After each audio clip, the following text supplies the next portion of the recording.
I think there's no need anymore to introduce you, Hannes. However, I would like to take the opportunity to say, Hannes, we are very glad to have you in our family.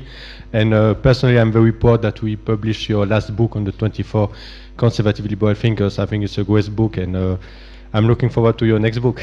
I know that there is one coming here. Thank you. Thank you very much, and it's a pleasure and a privilege to be here at the summer school. I'm impressed by the good organization by Juan Angel Soto and my friends at New Direction, Witold and Robert. It has been very successful, and the questions I've noted from the students have been intelligent and showed a lot of knowledge and reflection. And what I'm going to do now is to discuss my book, the 24 Conservative Liberal Thinkers. And before that, because I was once your age, and then I was searching for material, and I will just devote one slide to what I would actually read and follow if I were your age and I was exploring these issues. I think there are 4 public intellectuals in the English-speaking world who play a similar role, perhaps, as Pedro Schwartz in the Spanish-speaking world, and they are, of course, Thomas Sowell and Richard Postner. Both of them are quite old, and then Matt Ridley and Niall Ferguson. I found that their commentaries, they both have blogs, are usually the best available ones, both moderate and well-informed. Then one of the strongest arguments for economic liberty comes from the Index of Economic Freedom that's published by Fraser Institute, and it is very interesting to browse the website of the Fraser Institute to see the relationship between economic freedom and other things like living standards and so on. And I know no better vindication of Adam Smith's argument for economic freedom than this measurement of economic freedom in the world. Now then, I was trying to put together, just for somebody who doesn't have all the time in the world, but would very much like to know something about the tradition that I'm describing here. And basically there are 6 articles that I would recommend. It's the discussion about ancient and modern liberty by Benjamin Constant. It is What is Seen and Unseen by Frederick Bastiat. It is The Forgotten Man by William Graham Sumner, who may not have been an original thinker, but had a great ability to put in simple and intelligible terms insights from other thinkers.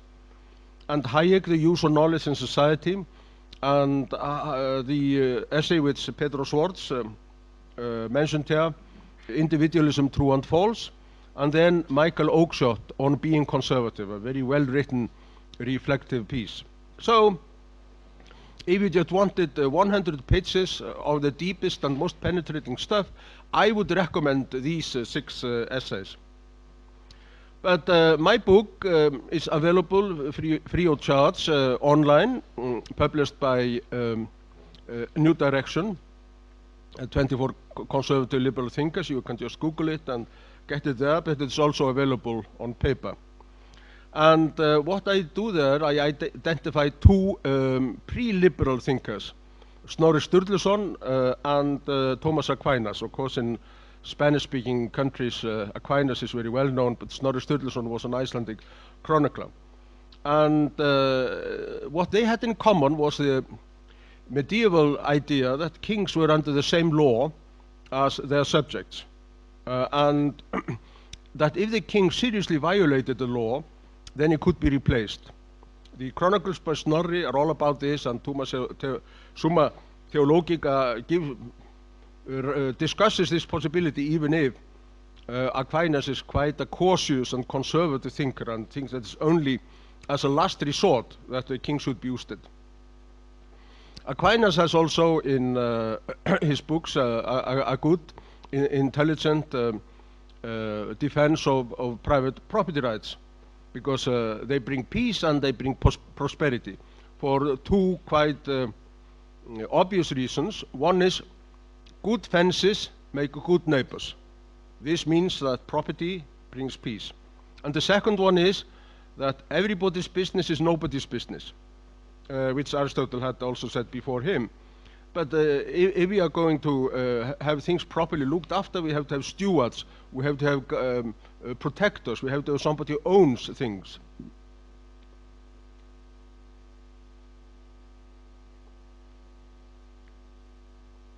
And I would like to remind you that the Salamanca school was Thomist, and I think Snorri was an individualist before the Renaissance. Sometimes it is said that it was Shakespeare who was the first individualist, with Romeo and Juliet stepping out of the traditional roles. But Snorri Sturluson, in one of the Icelandic sagas, Egil Saga, he describes an individual who has an inner life and defies destiny, makes choices. And that's something which is important for the liberal tradition. And here you can see what happens if you don't have property rights. This is a painting called The Fight for an Unbranded Cow. If the cows are unbranded, people will fight over them. If they are branded, they have a defined owner.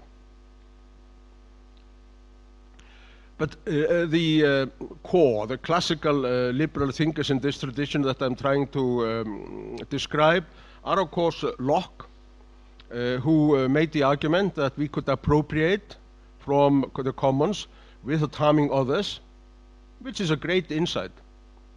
And Hume, who proposed a theory of justice whereby the laws of justice are responses to both limited altruism and the scarcity of nature. And in Hayek's opinion, Hume's theory is really the strongest classical liberal theory of justice. And Adam Smith, who proposed an order without commands, and made the distinction, which is crucial to Chicago economists of our days, between results and intentions. We may have good intentions, but bad results, and we may have intentions which are at least morally doubtful, like greed, but they may work to everybody's interest in the end, because there is an invisible hand in a competitive economy that leads you, when you are working for your own interest, to work for the public interest. And this is something which is a great insight and little understood by very many people. But I would say that the branch of liberalism that I am describing here took form as a continuation of the classical liberalism of Hume and Smith and other thinkers, the Scots Enlightenment, in the response to the very bloody French Revolution. The French Revolution was extremely cruel. There were not only 40,000 people who were killed during the revolution, but it ended in terror and military dictatorship, and the unruly mob reigned in the streets of Paris, and here they are killing Princess de Lamballe, a friend of Marie Antoinette. And perhaps one way of defining conservative liberalism is in response to 4 revolutions, 2 of which were successful and 2 of which were failed. The British Revolution in 1688 and the American Revolution of 1776, they succeeded because they were made to preserve and to extending liberties. They were, in a way, although it sounds strange, conservative revolutions.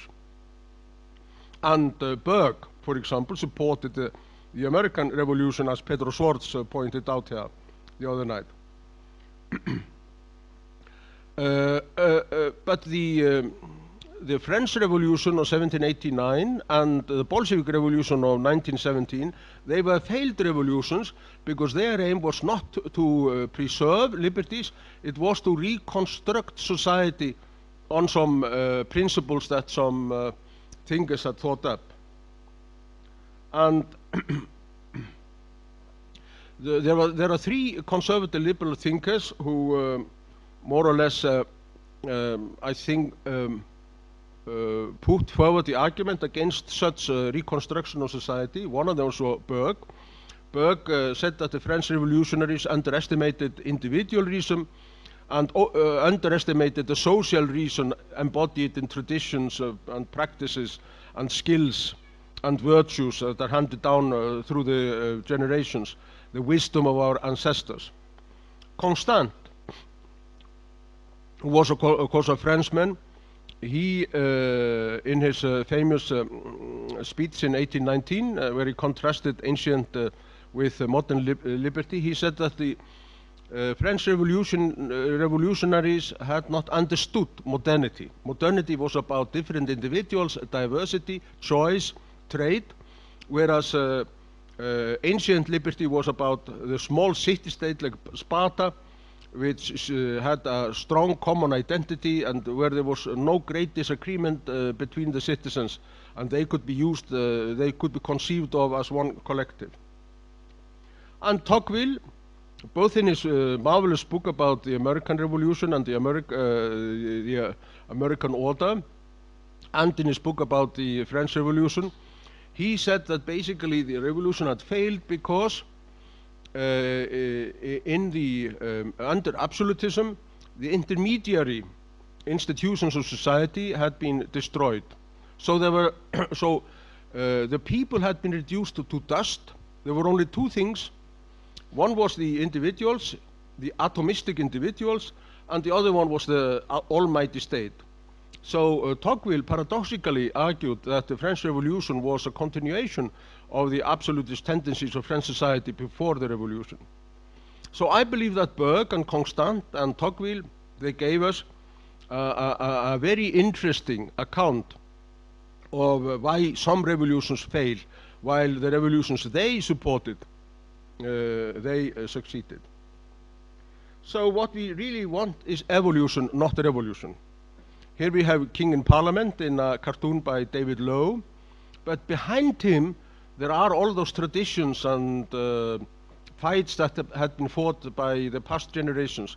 So liberty has to be conceived of not as a principle that we impose upon society, but rather as the product of a civilization, as a skill that we slowly learn, as a practice that comes into being. And this makes conservative liberalism unique, or at least it distinguishes it from rationalistic liberalism. Then we have the free trade champions of the 18th and 19th century. We have Anders Chydenius, who wrote a book 11 years before Adam Smith, where he argued for free trade on very much the same principles as Adam Smith did.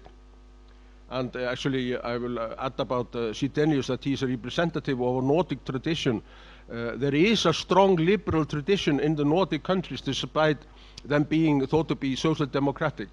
I think that the success of the Nordic countries is despite, not because of social democracy. It is because they are built on a strong tradition, and Anders Chydenius is one of them. And then we have Frédéric Bastiat.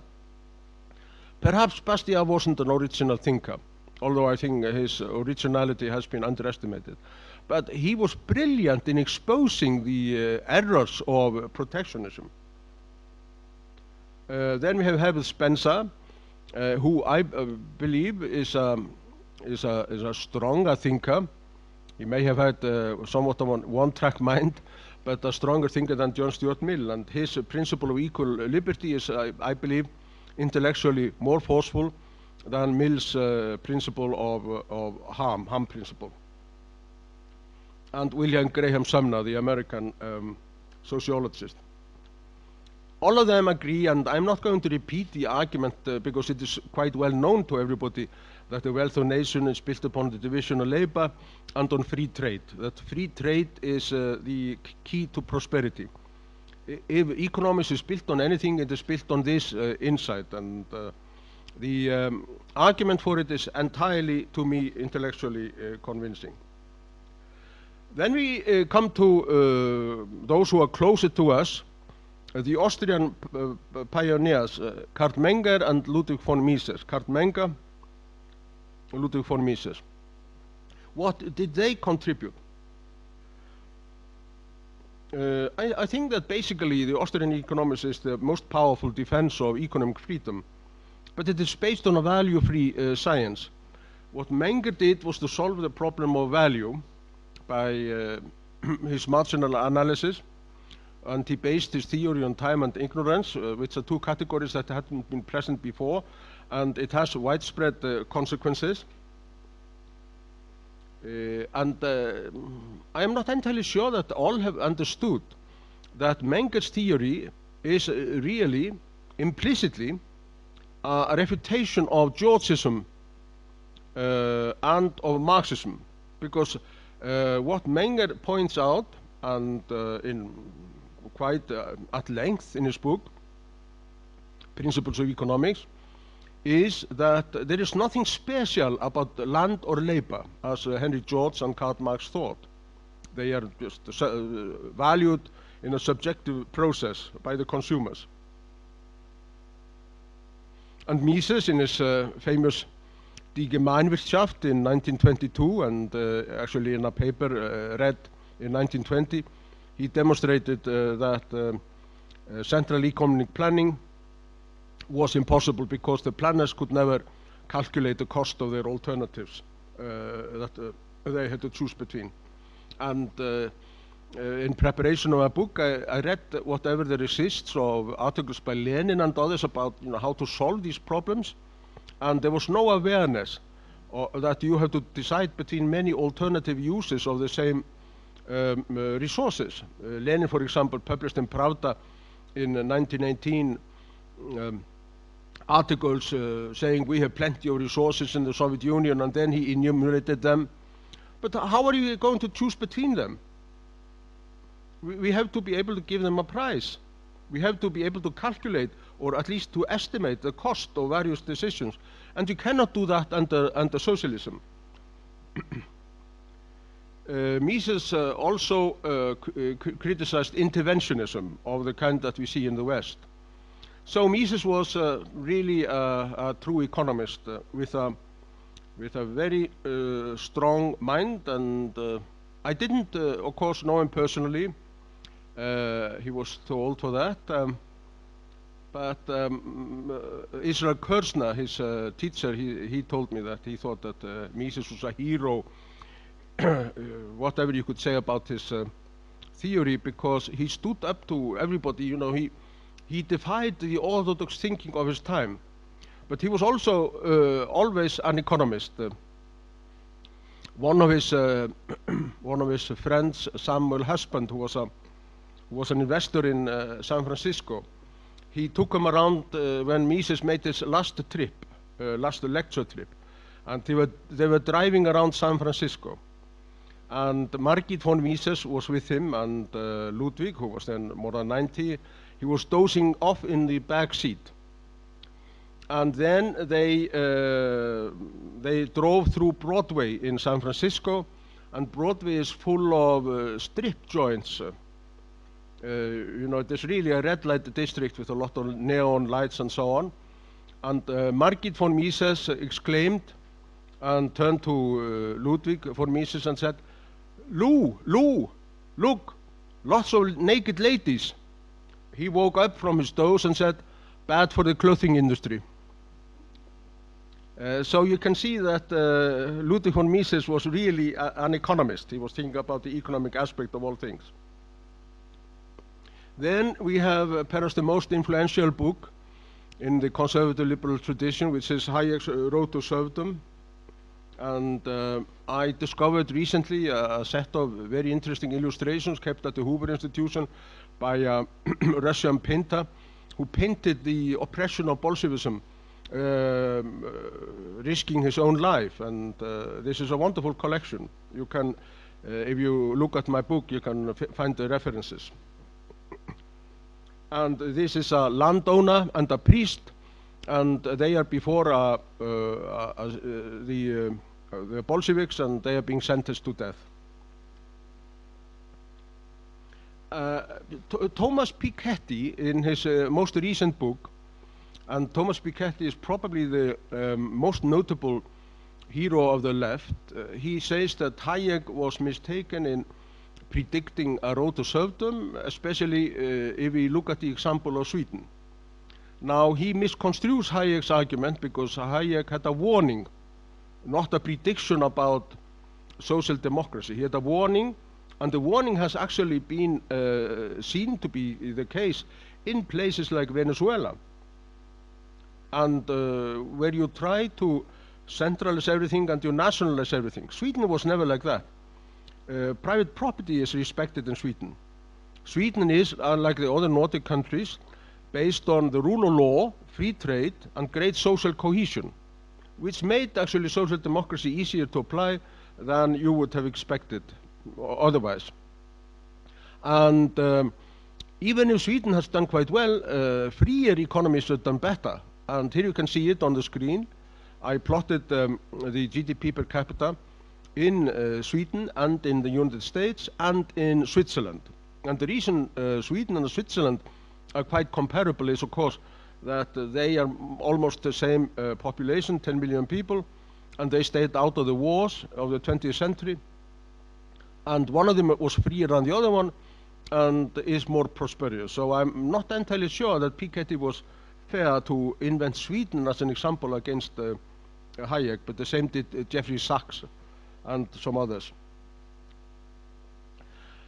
Now, Hayek is, in my opinion, the most profound thinker of the 20th century in the conservative liberal tradition. His main question is, how can we accomplish so much when each of us knows so little? How can we have this marvelous Western civilization given our inevitable individual ignorance? And his answer is, because we can utilize knowledge that others have, and it is transmitted through the price mechanism in the free market, and through traditions, and through accumulated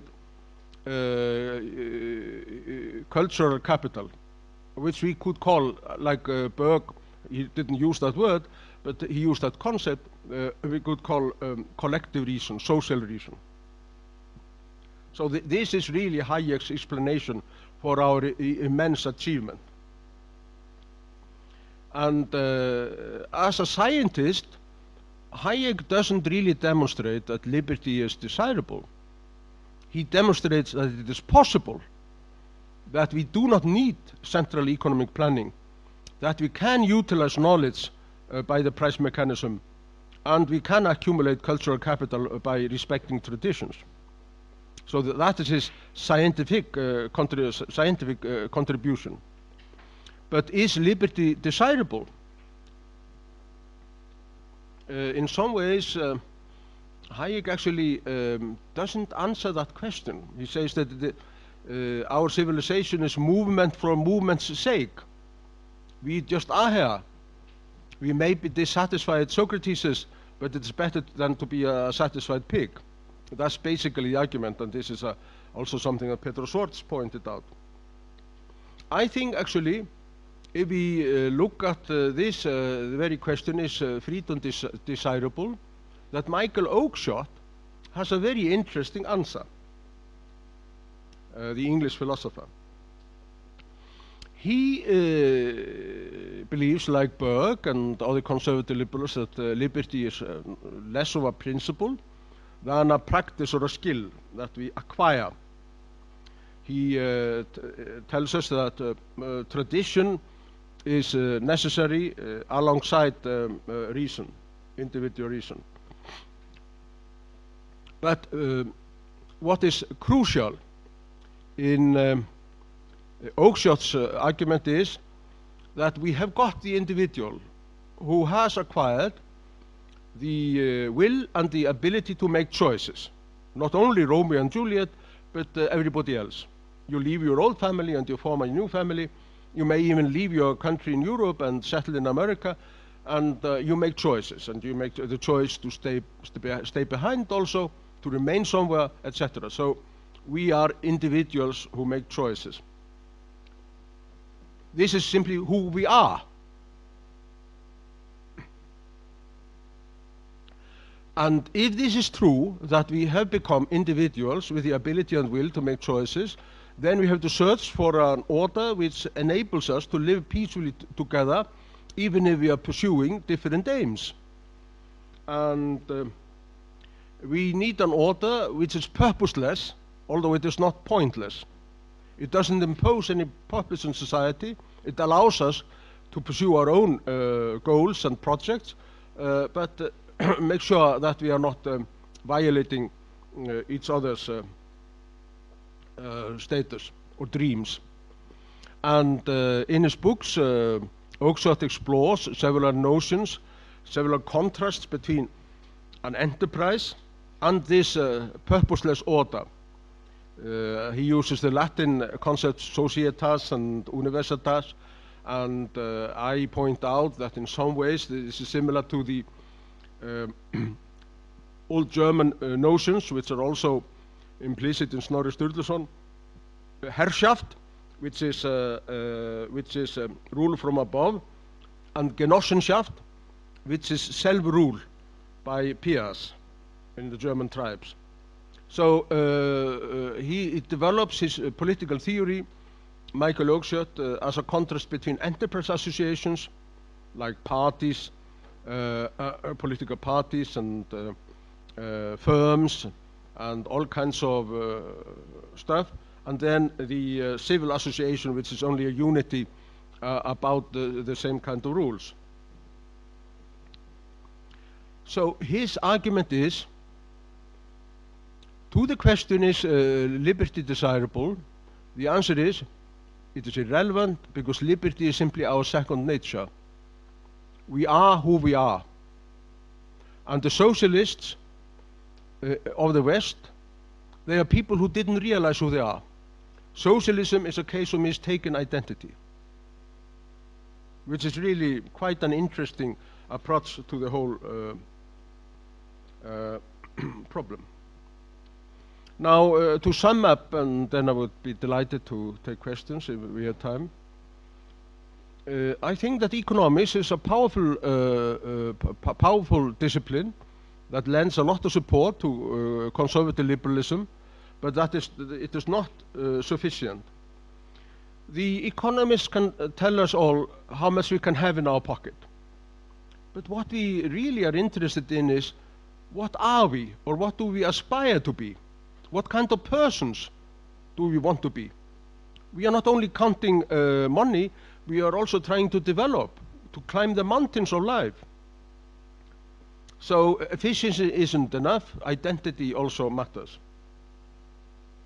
And it is true that not everything is a matter of choice, because we have commitments, ties, loyalties by virtue of who we are. The most obvious one is to our parents and to our children. It's not a matter of choice. It's not a contract that has been signed by anyone, but also we have some pre-choice commitments to our communities and to the virtues, to the 2,000 years that we've inherited of Western civilization. Civil society, which Tocqueville spoke about, and which had almost been destroyed, although it was restored to some extent in France, consists of family, property, and morality. And if we are to, I think, encapsulate in 3 words the conservative liberal political program, these words would be free trade, private property, and limited government.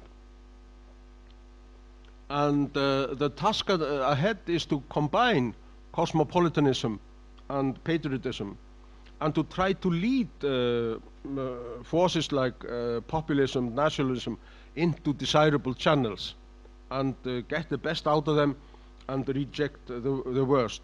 Turn them from threats to liberty into something working for liberty. So my conclusion is that our task is to offer a spirited defense of Western civilization.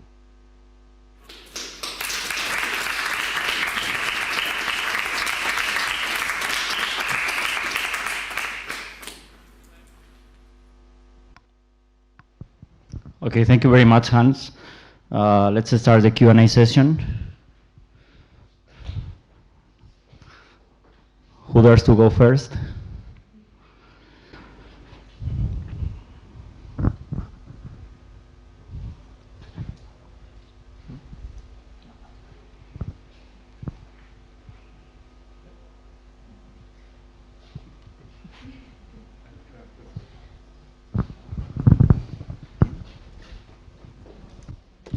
So, thank you, Hans.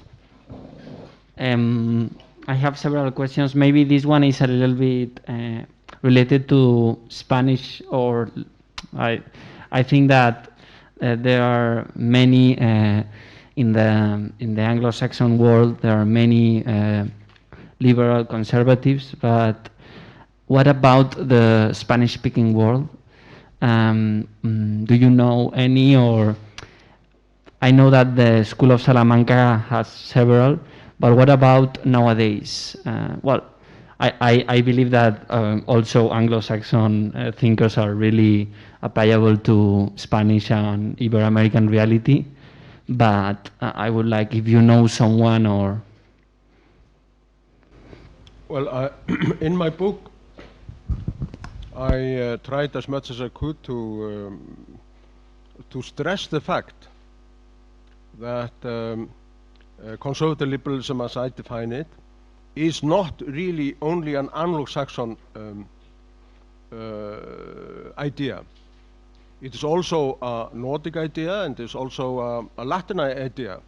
St. Thomas Aquinas was an Italian, and one person that I should really have included in my book is Luigi Einaudi, the Italian economist who represented a great tradition. But the reason I didn't do that, and the reason I didn't discuss any more Spanish authors, was that my knowledge was really being educated in England and being from one of the Nordic countries about these countries.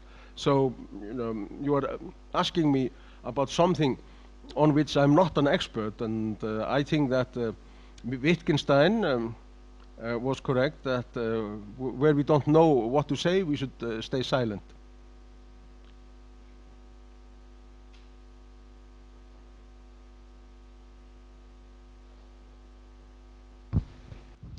Thank you, Hans, for the session. I had a question about traditions. I didn't know much about it, but I was wondering, with the role that traditions have in conservative liberalism, what are the points of convergence and divergence with other doctrines such as traditionalism and other ones? Thanks. Yes, that's an interesting question, and it was actually touched upon by Professor Contreras in his talk during the first day.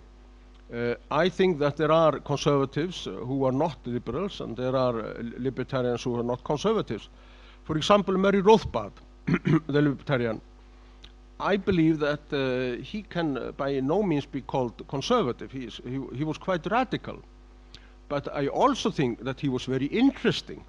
He was a challenge to us, and he basically argued, which is, in my opinion, provoking, that there were no theoretically pure public goods, that individuals could, through their cooperation, solve all economic problems. Very interesting. So he was a liberal who was not a conservative.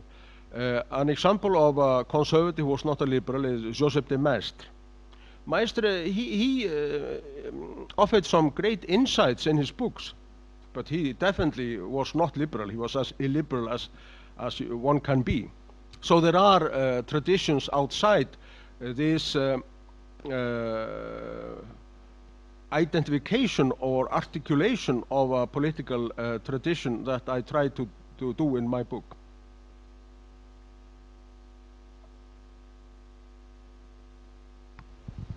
Are there any other questions? Okay, thank you very much, Hans.